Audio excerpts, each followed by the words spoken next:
Okay, so we've had our first official problem on the M185, but something that a little Teflon tape won't solve. So I want to go ahead and show the problem that we ran into. I'm currently laying on my stomach underneath the mattress. I have the wet access panel removed, and so I'm actually leaning over and looking down at my pump, water heater, and all of the water lines and everything. I'll show you what I'm looking at and what problem I ran into. Okay, so here's the wet deck area. I have a little temperature probe right here so I can measure the temperature in this area to kind of watch and make sure it's not going to be freezing up. But so we kind of covered this before. You have the bypass valves and everything like that. So coming down here and checking, what was happening was there's a little bit of a drip leak. It was happening right here at the shower for outside. And so it was just a small little drip, maybe like one every 2 seconds. But it was just enough to kind of create a small little stream.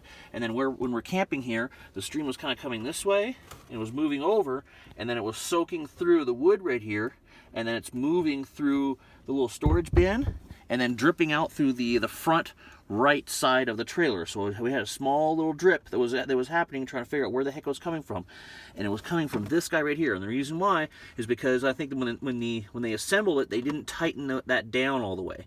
So it's a pretty easy fix. I'm gonna go ahead and turn the pump off. We're gonna go ahead and depressurize this. I'm gonna loosen the fitting. We're gonna put some Teflon tape on there. We're gonna make sure it's tightened down all the way. We're just gonna make sure that it's not tightened down too much, because these are all, after all, plastic fittings, and I'd be kind of screwed if I broke these, especially while out camping. But that's the reason why it was leaking, and it's a pretty easy fix to fix out in the field, so I don't have to take this in to do a warranty repair, because again, a little bit of Teflon will help mitigate this down and making sure that it's tightened down all the way. I've already tightened it so it's not leaking, but just as an extra security measure, we're going to Teflon it anyways. Okay, so that was a stupid problem to have, and the way we found this out was because I was walking by early in the morning, and I see this small little area that looks like it's wet because it was dripping from right here at the very edge. And then I open up in here, and my little towel right here is wet, so there's water. And it was just going across like this. And it was from that little pump area. So this kind of stresses the importance of having some kind of a toolbox inside your camper, no matter what size. Okay, what size your camper is, you need to have some kind of a toolbox. So I have some extra junk in here for some of the little project I was working on, but I have Teflon in here. I even have the propane type, because I actually replaced some connectors. So a screwdriver, I even got a hammer, got some electrical stuff. You never know what we're gonna need.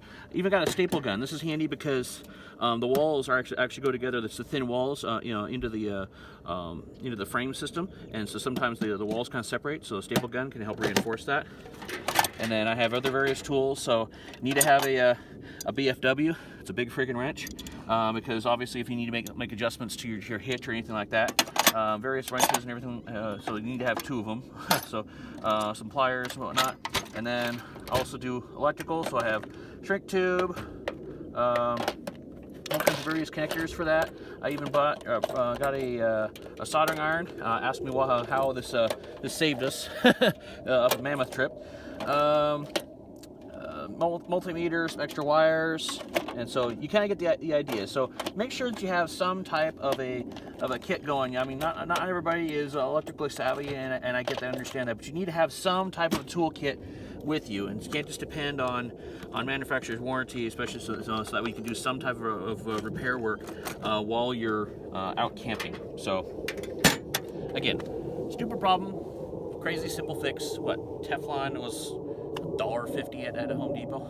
$1.28. $1.28. Oh, good memory. My cameraman, my daughter. All right. So if this was helpful at all, please hit the like and subscribe buttons, and happy trails out there.